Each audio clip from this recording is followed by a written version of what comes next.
Para maging masagana ang inyo pong pamumuhay, gagamitan naman natin ito ng bigas. Ang bigas ay isa sa mga tinuturing na very powerful na panghatak ng swerte or ng kasaganahan para sa buong pamilya. Ang bigas ay isa sa mga subok na napakaswerte.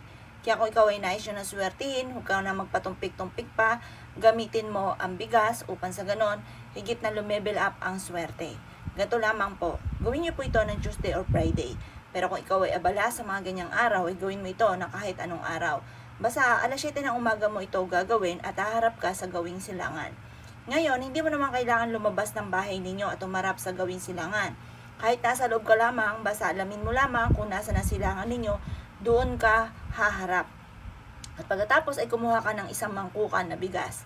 At pagkatapos mga bossing ko, ang gagawin nyo lamang, magwi-wish po kayo. Ihahaplos nyo po ito sa inyo pong palad mga bossing. At yung pinaka parang pulbos ng bigas mga bossing ko ay makakatulong upang sa ganon, kayo po ay laging magkaroon ng masaganang pamumuhay. Sabihin nyo ay maraming pera ang darating sa akin at hindi na ako mamumblema tungkol sa usapin ng pera. Ang palad na ito ay higit na magiging maswerte.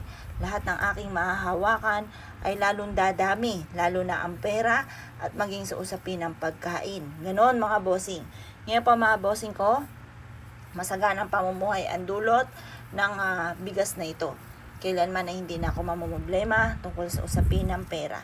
Dadami ng dadami ang hawak kong pera at maging sa usapin ng pagkain.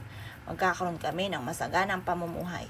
Ganyan ang pag-wish na walang gamit na sana, direct to the point mga bossing. Pagtapos na kayo mag-wish mga bossing ko, ito ay kiniklaim ko na ang swerte, maraming pera ang darating sa akin. Ganun po mga bossing ko, habang ikaw ay naghahalo-halo nitong ati pong bigas mga bossing ko, ipaulit-ulit ka na nagwi-wish.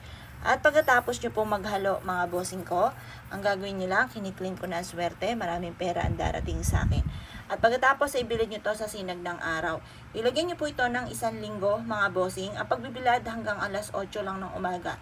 1 linggo na nakalagay ito sa hapagkainan kung saan kayo ay kumakain. Doon nyo po siya ilalagay. Ganyan lamang, 1 mangkuka na bigas. Ito pa mga bossing ko ay makakatulong upang sa ganon higit ka na maka-attract ng masaganang pamumuhay. Makakatulong din po ito upang sa ganon imbis na kamalasan ay puro kaswertehan ang darating po sa inyo. Makakatulong po ito kung ngayon ay mailap ang swerte, laging walang pera.